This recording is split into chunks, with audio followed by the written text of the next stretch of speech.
The Ethiopian Ministry of Defense took offensive measures on Eritrean military camps that were sheltering anti-peace forces.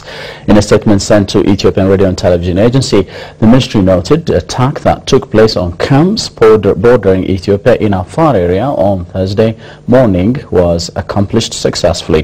The camps are Ramud, Gimbi and Galhabio, located 14 to 18 kilometers away from the border in Eritrea. The ministry underscored that similar measures will be taken so long as the Eritrean regime continues to obstruct peace and development endeavors of Ethiopia. It said the government in Asmara had been engaged in destabilizing Ethiopia by recruiting terrorists. The assault on tourists who were visiting Ertale mid-January is a recent phenomenon showcasing Eritrea's terror acts. In that attack, 5 tourists were killed and 3 others injured. 2 Germans and 2 Ethiopians were also abducted, although the 2 Germans have been released with efforts of elders from afar. The 2 Ethiopians are still under captivity of the terrorists in Eritrea. The ministry said the Eritrean government would not cease its anti-peace actions and plans to turn Addis Ababa into Baghdad. Therefore, the Ethiopian government decided to take counter-attacks to every anti-peace action against it by the Eritrean government. Earlier, I spoke to Honorable Ambassador Dina Mufti, spokesperson of the Ministry of Foreign Affairs, to give us more clarification on this. Welcome, Ambassador.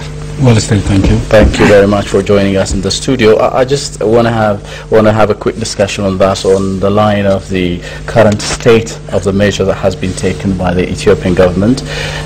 Why is it that the Ethiopian government has decided or has come up with a decision to take this measure on the Eritrean government at the moment?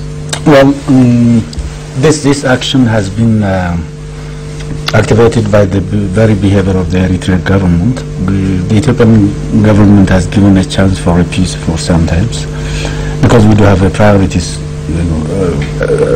at all, priorities of developing our countries and democratizing it, and we have been refraining from involving ourselves in any sort of war, because war is, after all, counterproductive. It doesn't do anything.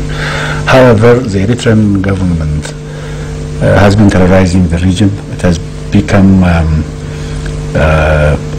sort of irritant regime in the region, and everybody is pointing a finger at it.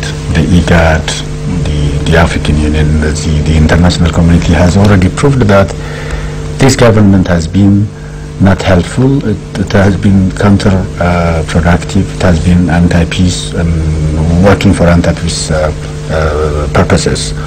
It works for destabilizations. And why this action has been taken now is very clear, because if you remember a year ago, during the AU session in our capital, the government of Eritrea has planned to turn Addis into Baghdad, and that plan has been foiled. Now recently they have captured, detained and killed some of the tourists that have been visiting our northern part of the country, Afar, and they have killed some of them, and in fact they have abducted some of them and have taken them away. So immediately the government has issued a statement saying that it will take proportional measure, and that this is a measure. Yes, from time to time we know that the Eritrean government has been involved in consecutive attacks using insurgents and different means to destabilize the peace and development activities of Ethiopia.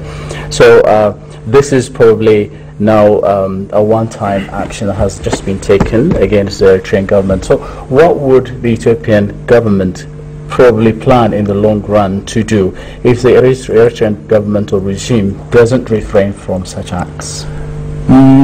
Well, the Ethiopian government always gives priorities for peace to prevail. We wish this government comes to its sense and turn immune, turn peaceful, but this is not the case.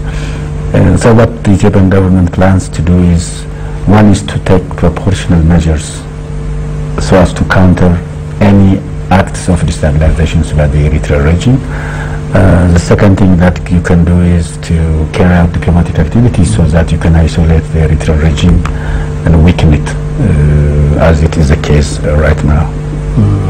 And well, we also know that there have been some diplomatic efforts that have been carried out by the Ethiopian government, especially one I remember is the sanction that is imposed, decided by the AU to put sanction on Eritrean government. So what would be, how much have you gone on that front, and what would be the strategic approach in the diplomatic as to the status of this regime in the world, is one of the most isolated regimes in this part of the world.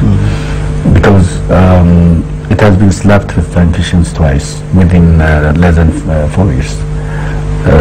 The second sanction was imposed on Eritrea very recently, and that sanction has been actually initiated by the IGAD, the neighboring countries, because they are the ones who are on the receiving ends of these shocks and terror activities by this regime. It had been approved by the African Union. The United Nations Security Council has also imposed these sanctions on the Eritrean regime. So this regime is now isolated from almost all IGAD countries. It's isolated from the African countries. As a matter of fact, it's not even a member of the IGAD. It has already has withdrawn itself from the membership of the IGAD, and couldn't be able to come back to it because it doesn't have a norm of good neighborliness and norm of civilities that would bring nations together. So what should continue is actually to enforce these sanctions by the United Nations and to make sure that the sanctions work, and perhaps if we're lucky, change the behavior of the government, even as perhaps this government should cease. What forms of sanctions have been imposed? The latest sanction was there were two items. One was there were this tax, 2% taxations that the Eritrean government raises from its nationals abroad, and that was condemned. That was strictly forbidden by the United Nations Security Council in its resolution. The second was the money that comes from the mining sector, which definitely goes to these terror network activities, for training these terrorist activities. The companies are also